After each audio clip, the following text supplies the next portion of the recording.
toujours dur les noms. Hein. D'accord. Alors regardez qui est là pour parler de l'Europe ce matin. Qu'est-ce qu'elle a, Lulu, sur elle? Judith? Un drapeau, c'est le drapeau de quel pays? De l'Irlande. C'est le drapeau de l'Irlande. Alors comment tu le reconnais? De quelle couleur il est, le drapeau? Vert, blanc et jaune. Jaune. Orange. Alors voici le souvenir que Lulu avait ramené de son dernier voyage, le drapeau irlandais. D'accord? Alors, Lulu, pendant tous ses voyages, où est-ce qu'elle est allée à chaque fois? Dans quel genre d'endroit? Dans la capitale. Non. Dans des écoles. Dans des écoles. Lulu est allée dans plusieurs écoles. Alors, la première école dans laquelle elle est allée? À Athènes. Athènes, c'est la capitale de la Grèce, d'accord? La deuxième école dans laquelle elle est allée? En Pologne. En Pologne. Dans un tout petit village qui s'appelait Ljubljana. Dans un pays qui fait partie de l'Union européenne. D'accord. Ensuite, vous allez sortir une règle et un crayon à papier. Vous avez vos trousses.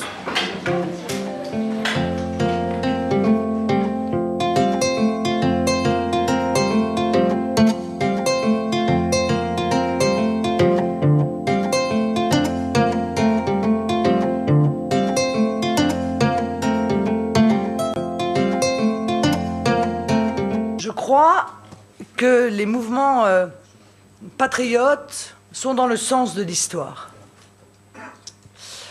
Que, encore une fois, les peuples ont soif de retrouver la maîtrise de leur destin et de retrouver leur liberté.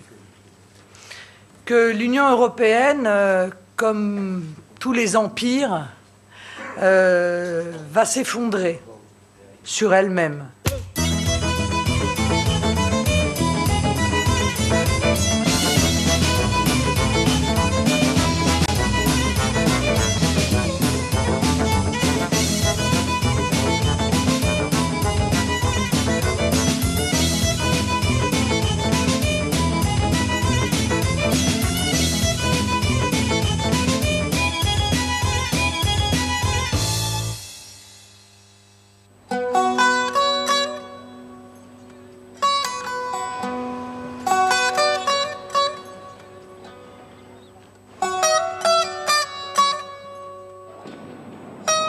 La Grèce renoue avec les grandes manifestations.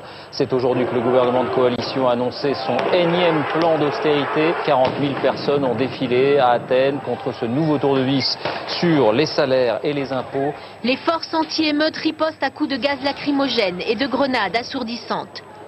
Le Parlement est en état de siège. Je suis extrêmement déçu. Vraiment déçu par la manière dont l'Union européenne fonctionne. Elle se construit, cette Europe, sur une absence d'intérêt général européen. Évidemment, cette Europe est en train d'échouer. Et elle échoue. Une Europe avec 26 millions de chômeurs, des millions de pauvres, est une Europe qui échoue.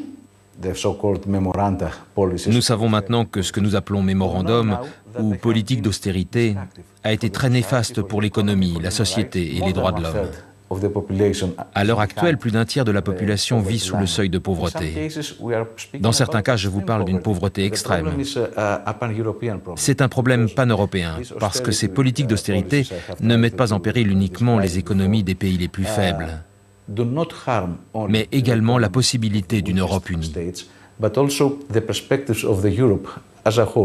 Comment vous pouvez aimer un continent ou une idée ou l'idée européenne avec les résultats qu'on connaît aujourd'hui? La seule région, continent qui est vraiment en difficulté, c'est l'Europe pour le moment. Il y a de la croissance entre 7 et 8% en Chine, entre 5 et 6% en Inde, entre 4 et 5% en Afrique. Il y a 3% de croissance aux États-Unis. Le seul continent qui est vraiment en crise, quand on voit les faits, c'est l'Union européenne. L'Europe traverse une phase de crise, c'est d'ailleurs pas la première fois, hein, depuis, disons, les années 50 où on a commencé la construction de cet édifice, il y a parfois eu des crises. Mais celle-ci est probablement la plus sérieuse de toute la vie de l'Union européenne, parce que ça a révélé un certain nombre de défauts de construction. C'est pas une crise comme les autres, c'est une crise de mutation. C'est la fin d'une Europe qui est un îlot de prospérité avec les États-Unis dans un monde en développement. Ce n'est plus ce monde-là dont on parle. Je sais bien qu'aujourd'hui l'Europe est encore le continent le plus riche, le plus peuplé, etc. Mais ça ne va pas durer toujours. Et si on n'arrive pas à corriger le tir, si on n'arrive pas à réorienter les choses, eh bien, nous sommes devant un risque mortel. Si l'on continue d'avoir une Europe à plusieurs vitesses, on ne pourra plus assurer la cohésion en Europe.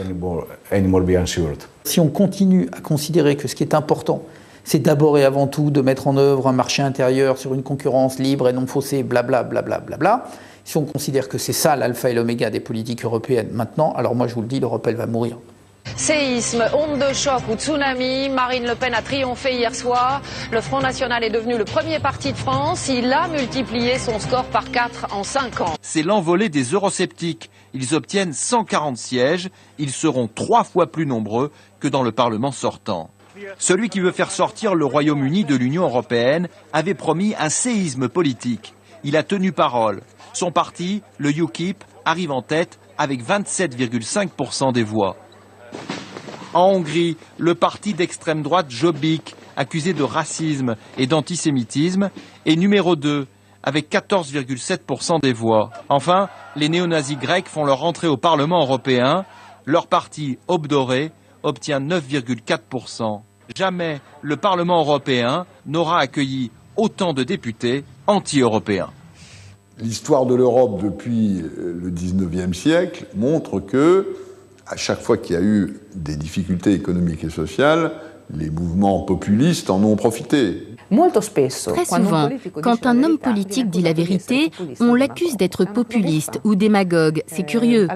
Donc, si populiste signifie dire la vérité, nous sommes extrêmement populistes. Au mouvement 5 étoiles, nous sommes contre des institutions qui ne voient plus le citoyen comme étant actif de la vie politique. C'est un concept que nous voulons renverser complètement. Les institutions sont au service des citoyens et non l'inverse. Nous avons été fondés pour répondre à la demande de ceux qui ne voulaient pas voir des lois faites par des gens d'autres pays et par des gens qui ne sont pas élus. Le principe de base de l'Union européenne est que les lois sont faites par les commissaires, qui ne sont pas élus par le peuple européen. Les eurodéputés, comme moi, ne peuvent ni être à l'initiative des lois ni les changer. Tout ce que nous pouvons faire, c'est les amender de temps en temps. Nous avons une Europe de bureaucrates et de commissaires qui ne sont pas élus. Et ce sont eux qui sont en charge des lois pour l'emploi, de nos politiques commerciales, de nos lois environnementales. Et pour ce qui est de ces gros bonnets, il n'y a rien que vous en France ou nous au Royaume-Uni puissions faire, car on ne les élit pas et on ne peut pas les renvoyer. Ce projet est en réalité la mort de la démocratie nationale. Il est vrai que dans la plupart des domaines de l'intégration européenne, on a donné à la Commission le pouvoir d'initiative pour une raison simple, c'est que si ce sont des États qui proposent des choses, ils vont proposer des choses qui sont dans l'intérêt des États, pas forcément dans l'intérêt de l'Union. Et donc, la Commission est gardienne de l'intérêt général européen. Quand vous êtes commissaire européen, vous êtes européen. Vous oubliez votre nationalité, d'ailleurs vous prêtez serment devant la Cour de justice de l'Europe, avec une grande cérémonie, avec des jus, avec des grands chapeaux, des grandes toges, et vous jurez que, à partir du moment où vous êtes commissaire, vous n'obéissez plus à aucune instruction nationale. On voit bien que l'Europe finit par cristalliser un mécontentement. Et c'est assez facile parce que les institutions sont différentes de celles qu'on a au niveau national, parce qu'il y a une complexité qui est inhérente au nombre de participants. Quand vous faites une législation ici, vous la faites pour 500 millions d'Européens. Il s'agit vraiment de faire comprendre aux gens qu'on a besoin de prendre des décisions à une autre échelle. Donc vous avez une phase de préparation de la décision, c'est la Commission européenne qui l'a fait. Ensuite, c'est simple, vous avez 2 chambres qui sont le législateur collectivement, qui sont le Parlement européen, pour représenter les citoyens, et le Conseil des ministres, où sont représentés les États. Vous avez une double légitimité en Europe, c'est la légitimité des peuples et la légitimité des États. Donc la Commission prépare la décision, le Parlement et le Conseil doivent voter le texte dans les mêmes termes. Donc vous avez des discussions comme il y a une navette entre l'Assemblée nationale et le Sénat en France. Si ce n'est qu'ici, ce n'est pas eux qui ont le dernier mot, ce n'est pas nous qui avons le dernier mot. Il faut vraiment qu'on se mette d'accord.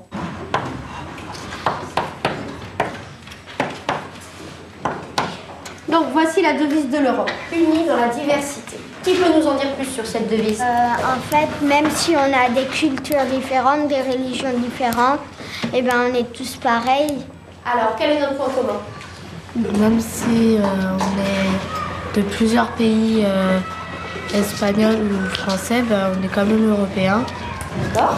Quelle est la principale différence entre ces pays-là? Clémentine? La langue. La langue. Pourquoi vous pensez qu'il a été utile pour tous ces pays de se grouper ensemble pour former cette Union européenne? Gabriel? Comme ça, ils se faisaient moins la guerre. Ces pays-là se font moins la guerre. Édouard? S'il y a la guerre, ils sont plus forts. Donc ça sert à ce qu'ils soient unis, déjà pour être ensemble s'il y a une guerre. Ça sert aussi justement l'inverse. Ça va quand vous parlez que de guerre, mais... Aussi à faire la paix. À faire la paix, pour qu'il y ait la paix entre les pays d'Europe. Pour toutes ces questions, pas de frontières, ni de nations, car les frontières et les nations restreindrait notre effort, retarderait la rapidité avec laquelle nous pouvons atteindre ce résultat, et finalement, c'est l'individu, nous tous, vous et moi, qui en subirions les conséquences. Tout système qui consisterait à transmettre notre souveraineté à des aréopages internationaux serait incompatible avec les droits et les devoirs de la République française. Historiquement, vous savez, il y a eu deux grandes tendances européennes qui se sont affrontées. Ça a été l'Europe de Jean Monnet et l'Europe, on va dire, de Gaulle. Pour résumer, c'est l'Europe de Jean Monnet qui l'a emportée, c'est-à-dire une Europe fédérale, telle que nous la connaissons aujourd'hui, alors que la volonté qui était celle au départ de Gaulle sur l'Europe, c'était plutôt une Europe des nations, c'est-à-dire une Europe quand même, mais des nations souveraines. Il y a un continent européen, mais tant que cette institution européenne que nous vivons est contraignante pour les nations et technocratique dans son fonctionnement, elle n'aura aucune existence. Les Français rejettent la... 29 mai 2005, 13 décembre 2007... Depuis le jour où la France a dit non à la Constitution européenne, il aura donc fallu 2 ans et demi pour passer d'un traité à l'autre, pas si différent sur le fond. Les 27 pays ont donc signé officiellement le traité de Lisbonne aujourd'hui. Le texte définit le cadre de fonctionnement de l'Union pour faciliter la prise de décision. Il remplace donc la Constitution repoussée il y a 2 ans et demi par référendum.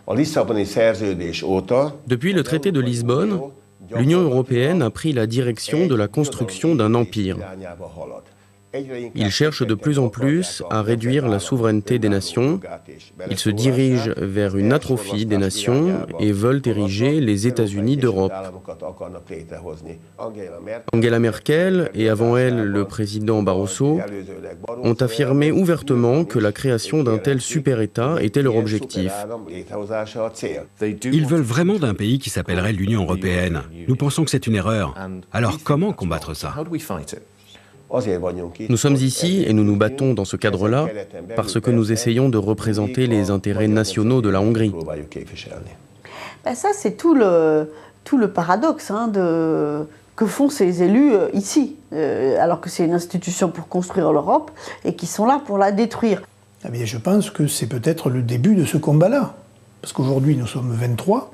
Peut-être que dans 5 ans, nous serons le double, on n'en sait rien. Ou qu'en tout cas, notre philosophie, j'allais dire politique, d'Europe des patries fera tâche dans les autres pays d'Europe pour constituer à terme une majorité au Parlement européen. Voilà, je pense que le combat, il est partout.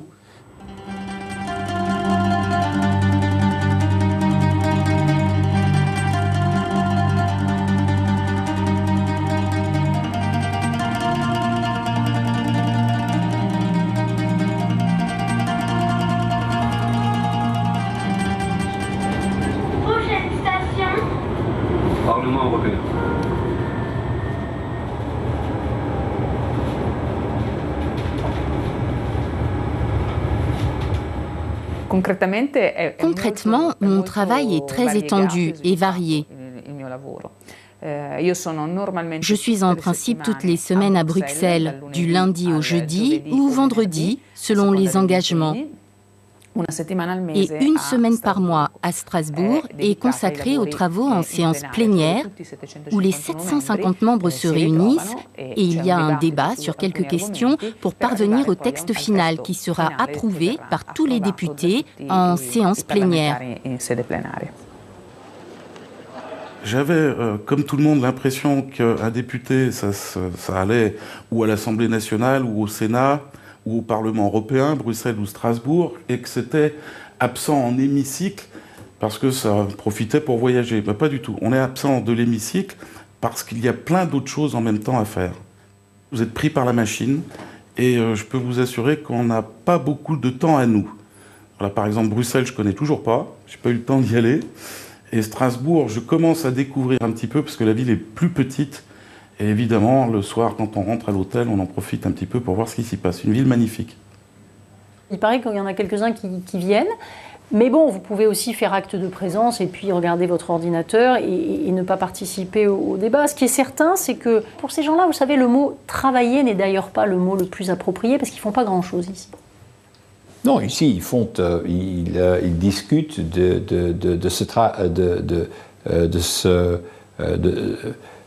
Nous ne sommes pas respectés, malgré les millions d'électeurs que nous représentons.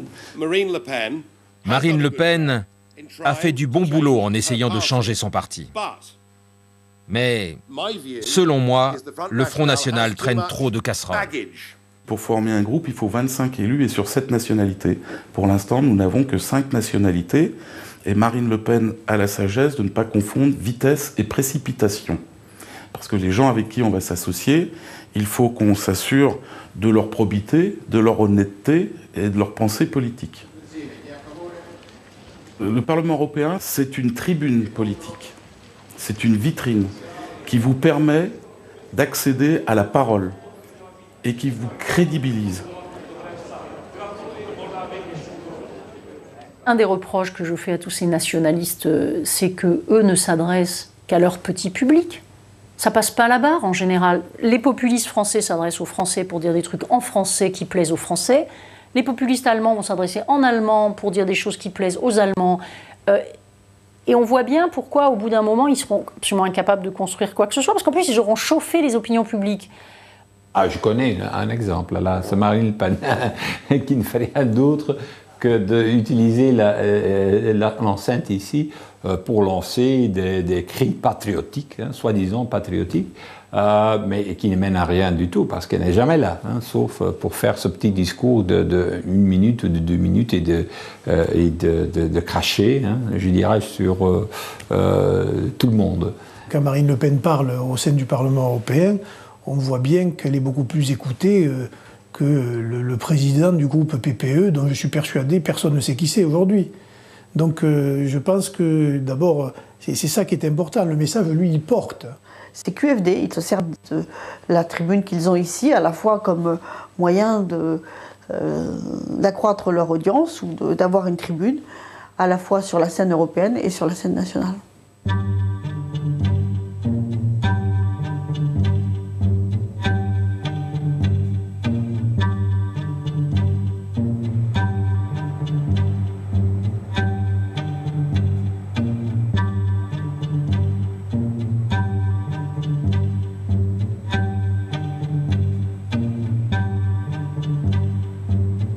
C'est un travail de remise en perspective de notre pensée politique dans une enceinte habituée depuis 20-30 ans à pratiquer une seule manière de voir, de penser. L'idée de droite ou de gauche n'est plus d'actualité, elle est obsolète, parce que tous les partis politiques ont essayé de se fondre dans la social-démocratie. Ils ne sont plus vraiment ni socialistes, ni de droite. Ils partagent tous les mêmes idées politiques. Quand vous avez l'UMP, on va dire européen, qui donne la présidence du Parlement aux socialistes, en l'occurrence M. Schulz, et que les socialistes européens donnent la présidence de la Commission à M. Juncker, c'est je te tiens, tu me tiens par la barbichette. Ça ne peut pas avancer. Les citoyens ont compris que cette Europe-là, ben, elle est bloquée, elle est immobile. Il y a un mot-clé qui malheureusement est trop absent dans la réflexion politique en France, c'est le mot influence. Le soir des élections, il n'y a pas une majorité et une opposition, mais il y a des coalitions qui sont forgées, dossier après dossier. Et le mot-clé, c'est influence. Vous êtes dans un jeu collectif. C'est comme jouer au basket ou jouer au football. Une bonne équipe, c'est celle qui a à la fois un goal qui est bon, qui a à la fois un attaquant qui est bon, des défenseurs qui sont bons, etc. Et c'est un jeu qui d'ailleurs est assez intéressant intellectuellement. Si on se dit, bon, l'essentiel c'est d'arriver à une solution qui finalement sera portée par un maximum de monde, c'est une autre manière de faire. Mais ça supposerait justement que les Français soient beaucoup plus présents et envoient des gens de meilleure qualité et plus engagés dans ce Parlement. Ce que je perçois là, c'est que de très nombreux politiques adorent être des politiques, et c'est très dangereux. Quand vous aimez être un homme politique, vous oubliez ce pourquoi vous êtes là.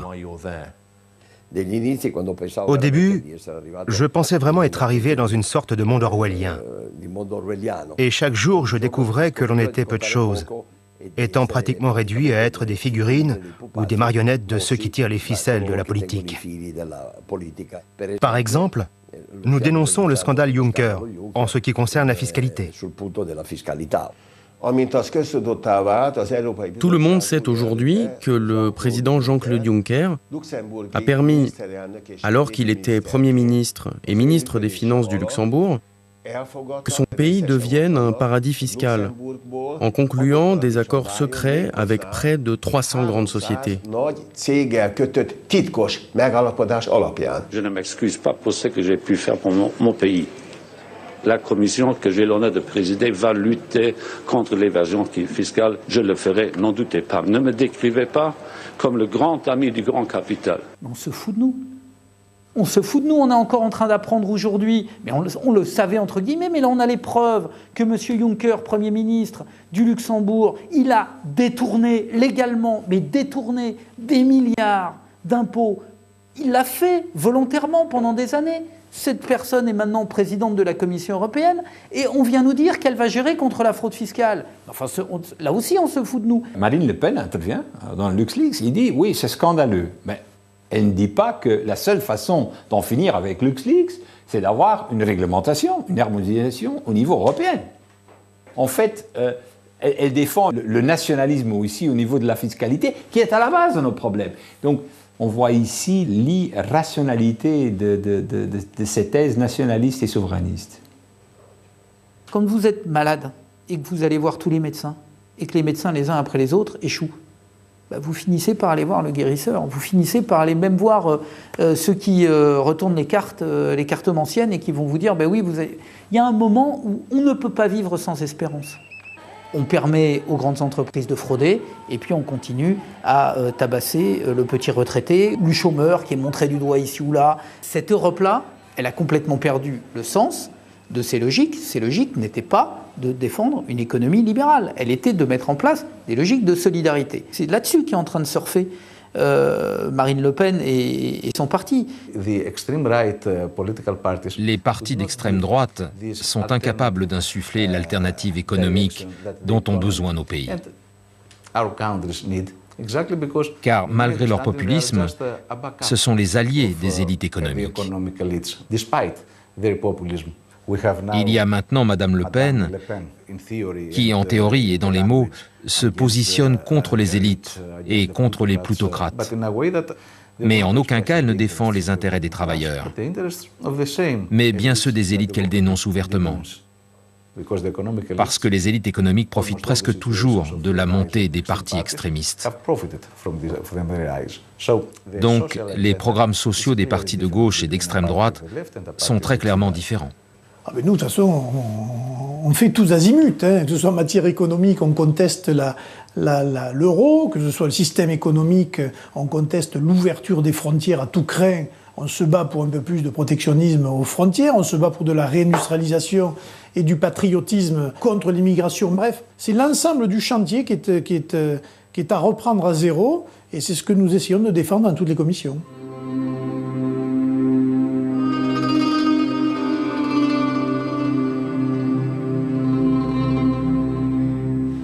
Là, je vous en donne un chacun. Marine. En fait, j'en ai 6. C'est Mylène. C'est Marine. Alors, qu'est-ce qu'il y a sur ces documents? Il y a ta carte d'identité. Alors, Lucie voit une carte d'identité. Une carte d'identité, ça sert à quoi? À voyager. Est-ce que je peux aller en Italie si j'ai envie avec? Oui.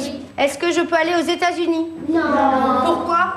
Parce que ça fait pas partie de l'Union européenne. Parce que ça fait pas partie de l'Union européenne.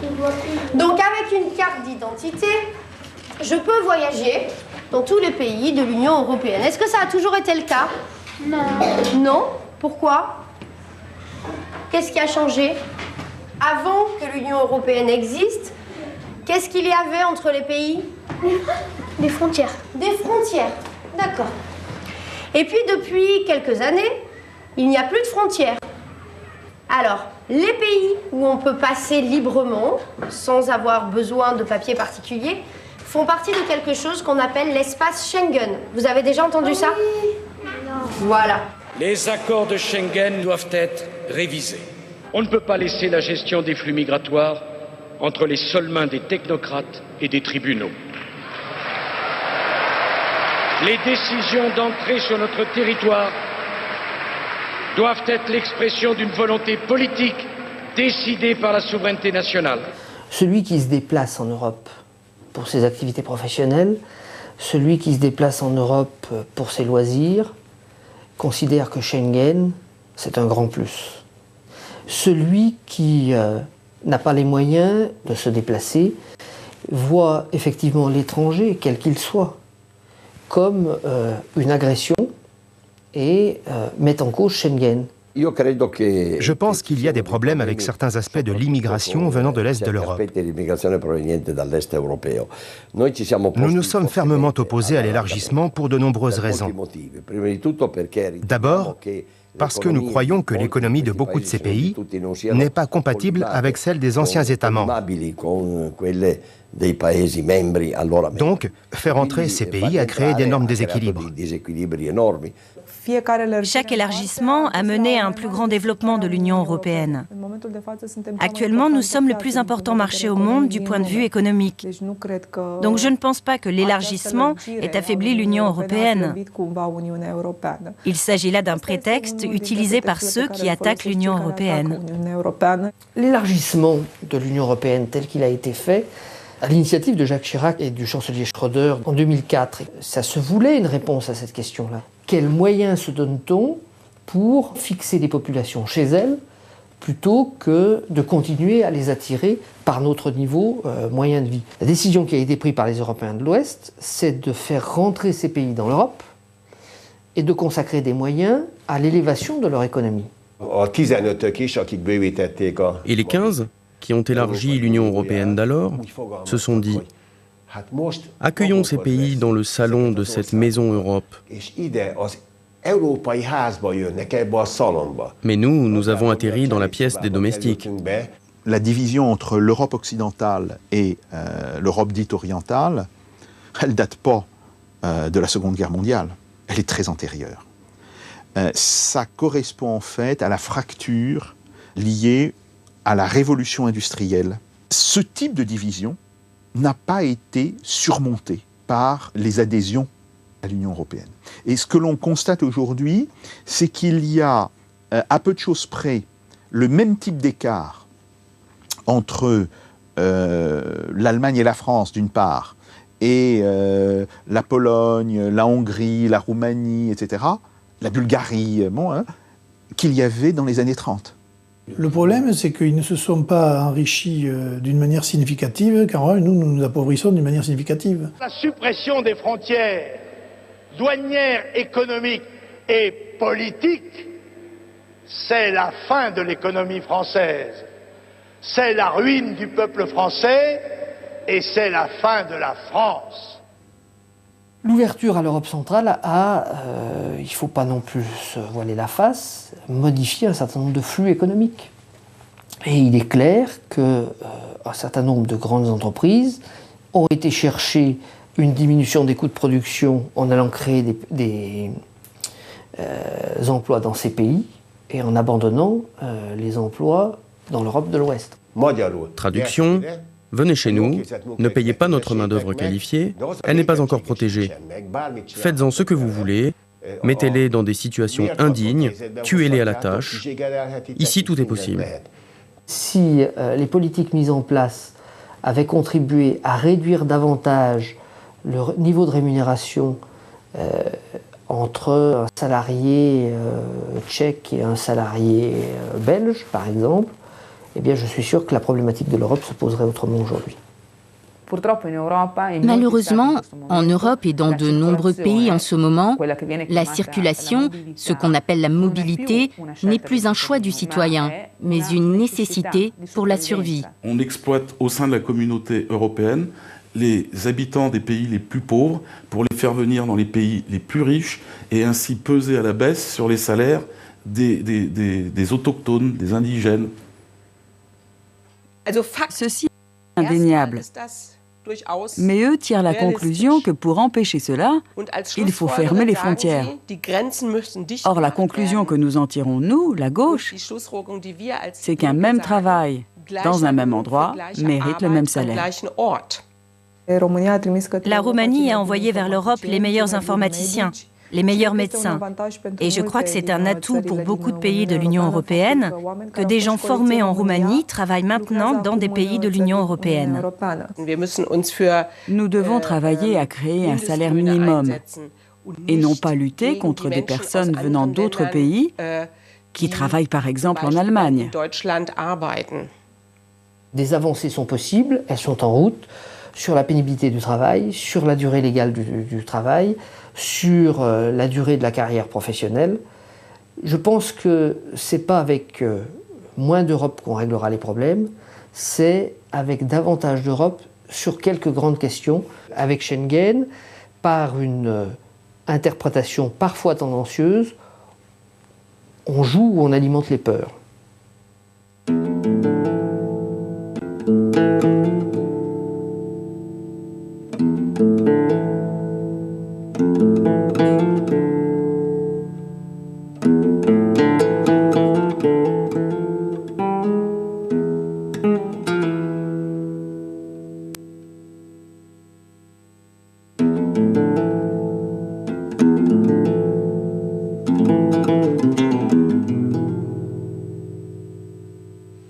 On ne peut pas tolérer que la Méditerranée soit un grand cimetière. Le pape François condamne ce qu'il nomme la culture du déchet appliquée à la personne humaine. Trop de situations subsistent aujourd'hui. Des situations dans lesquelles les êtres humains sont traités comme des objets qui ensuite peuvent être jetés quand ils ne servent plus.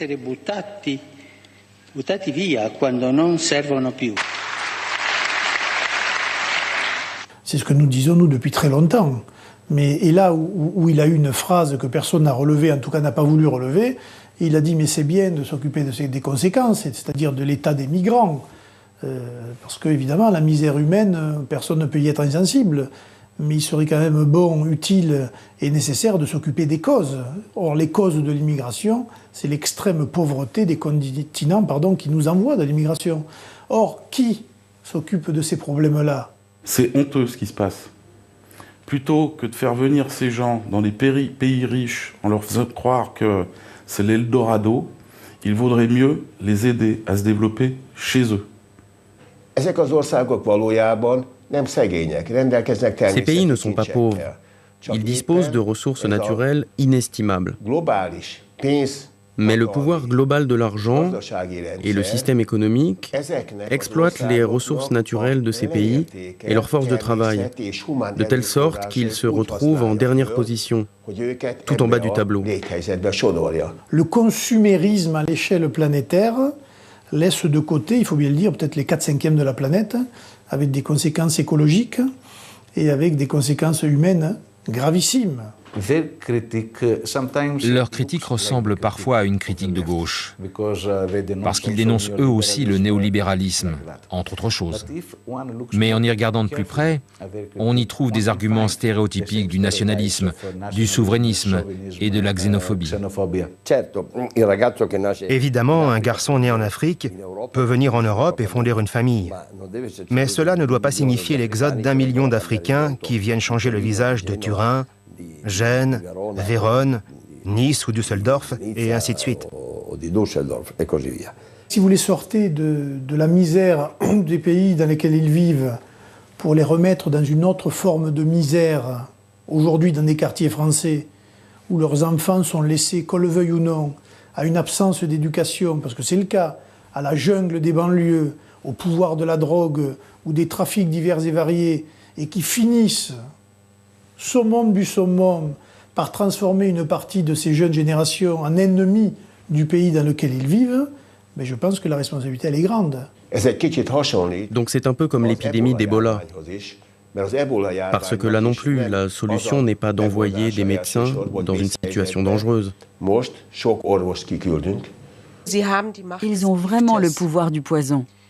C'est-à-dire qu'ils ne ressemblent pas à des fascistes prêts à en découdre et face auxquels on peut immédiatement se dire « je n'ai rien à voir avec eux ».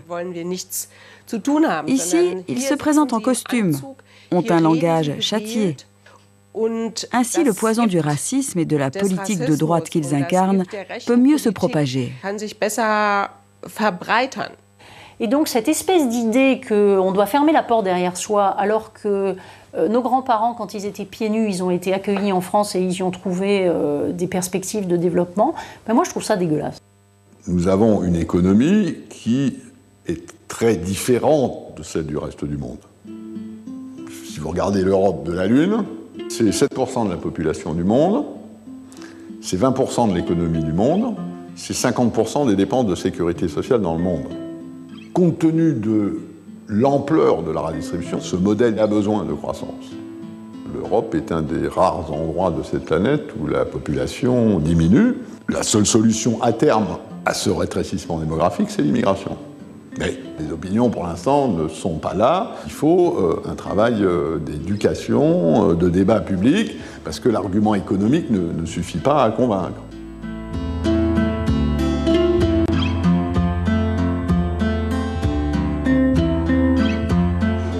C'est la Marianne et le bonnet phrygien. Alors, qu'est-ce que c'est? Des francs. Ah, des francs. Et qu'est-ce que c'est des francs? De l'argent. Alors, Claudia?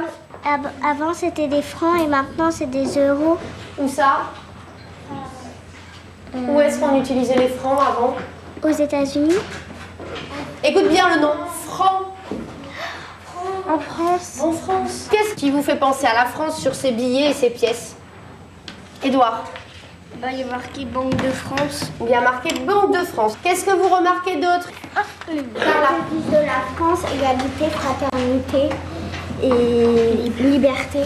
C'est dans cet ordre-là? Non, liberté, égalité, fraternité. D'accord, donc vous avez vu la devise de la France. Alors vous êtes beaucoup trop jeune pour avoir connu ça. Depuis que vous êtes né, est-ce qu'on paye avec des francs? Non. Avec quoi? May? Des euros.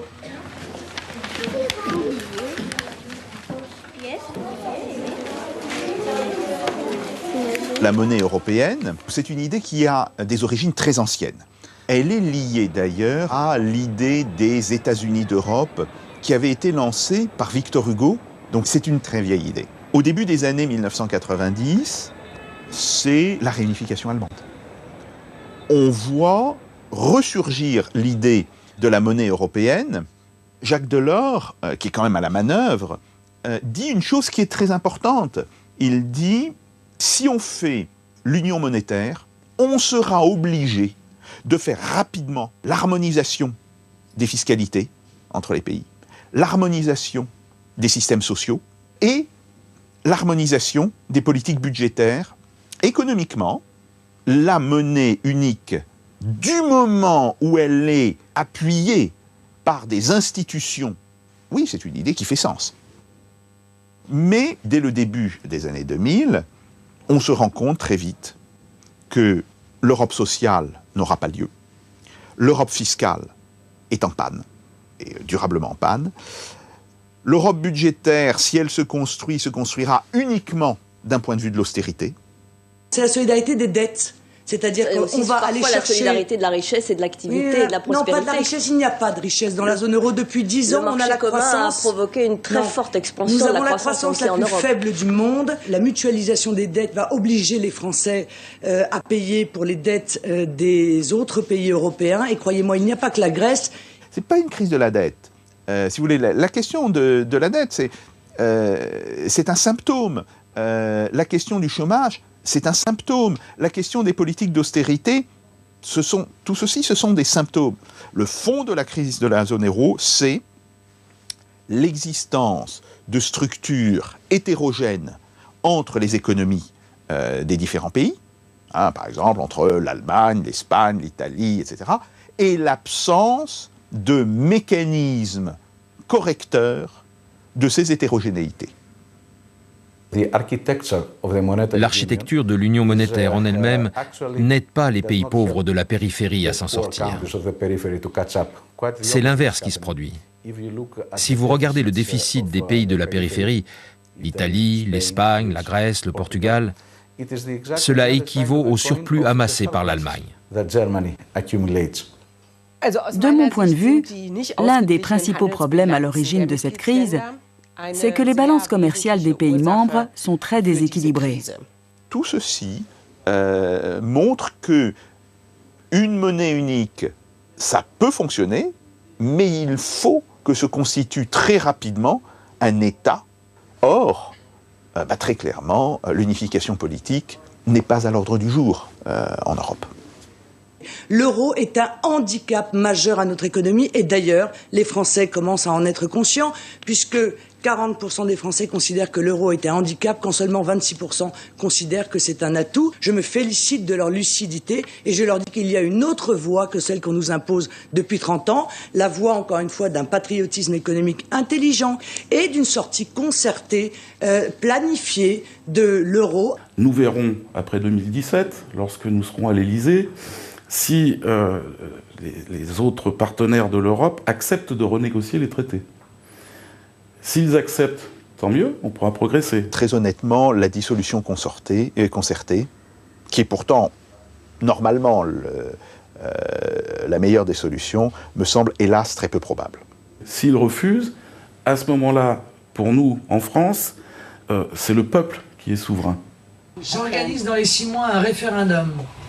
Dans les 6 mois qui précéderont ce référendum, j'irai voir l'Union européenne en disant « Si vous ne rendez pas au peuple français sa souveraineté monétaire, alors je demanderai aux Français de sortir de l'Union européenne. » La France et l'Italie sont dans l'union monétaire. La sortie de l'un de ces deux pays créerait certainement de gros problèmes dans l'ensemble du système. Donc je pense que c'est leur plus grande crainte.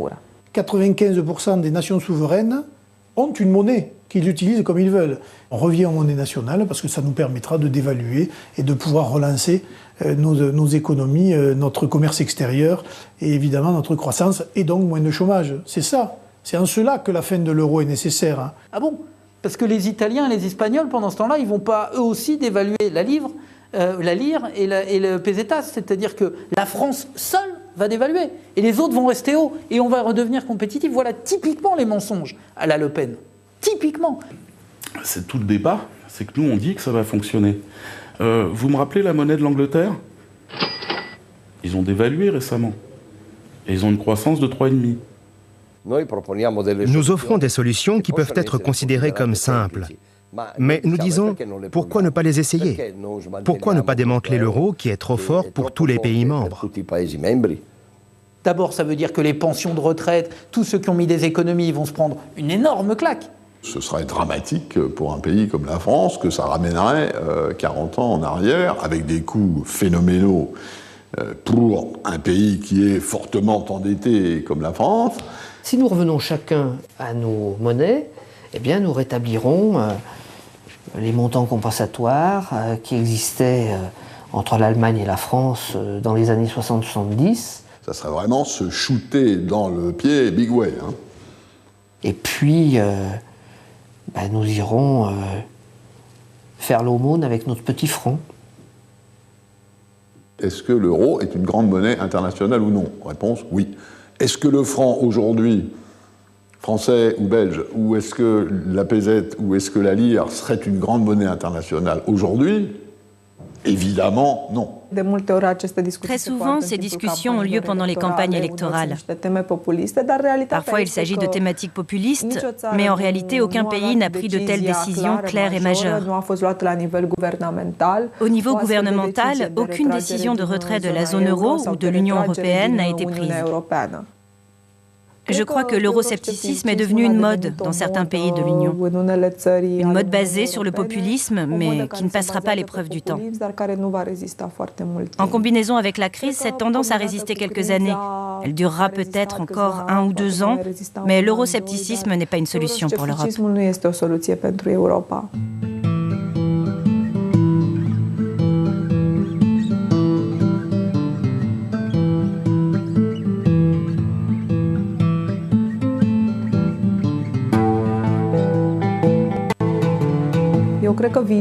Je crois que l'avenir des États membres de l'Europe, c'est d'être ensemble. Je crois en une Union européenne dont tous les États européens feraient partie. Peut-être même qu'un élargissement vers l'Est de l'Union serait utile. Je crois dans la citoyenneté européenne.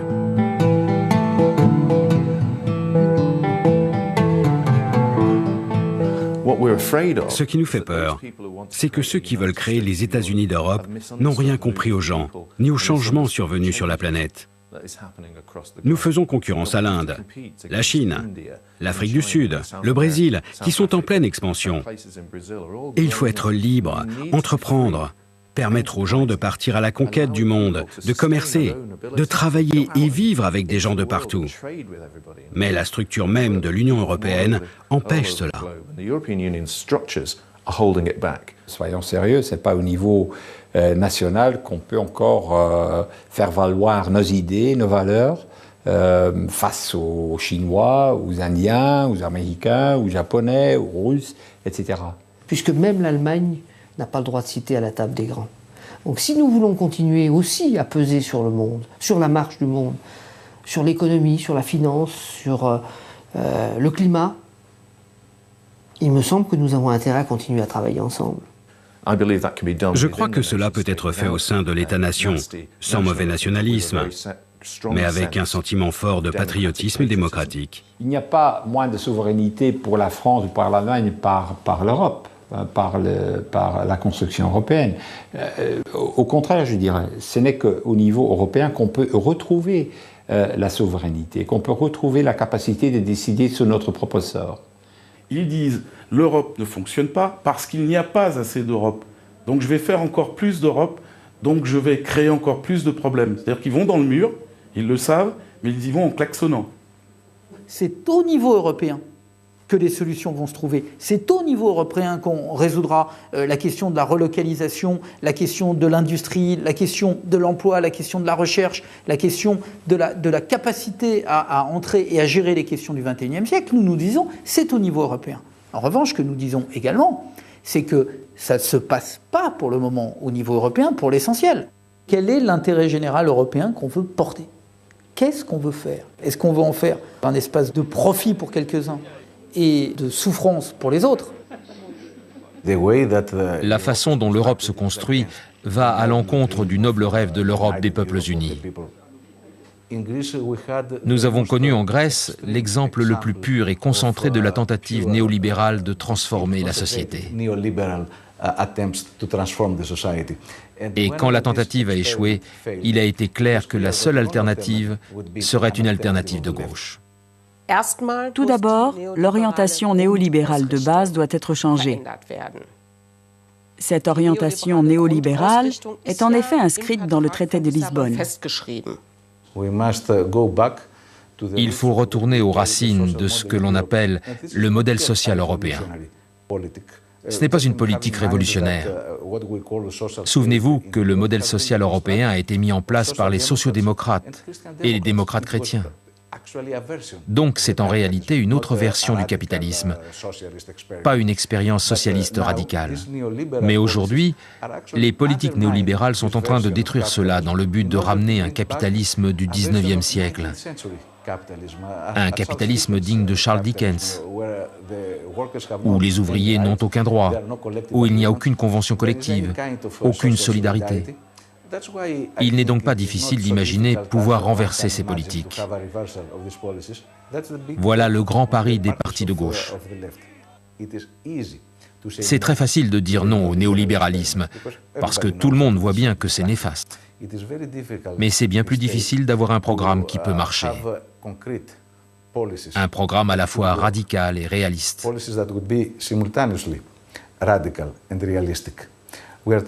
C'est ce que nous essayons de mener actuellement en Grèce. Ça ne va pas être facile parce que tout le monde va essayer d'étouffer ce nouveau gouvernement dans le but de montrer qu'il n'y a pas d'alternative. Notre seul espoir de réussir, c'est que notre effort soit soutenu par des mouvements sociaux. Un changement en Grèce peut mettre le feu aux poudres d'un changement général en Europe. Nous pouvons être les initiateurs d'un effet domino. La Grèce, l'Espagne, puis peut-être après l'Italie ou la France. Nous pouvons réussir à renverser la balance des pouvoirs en Europe.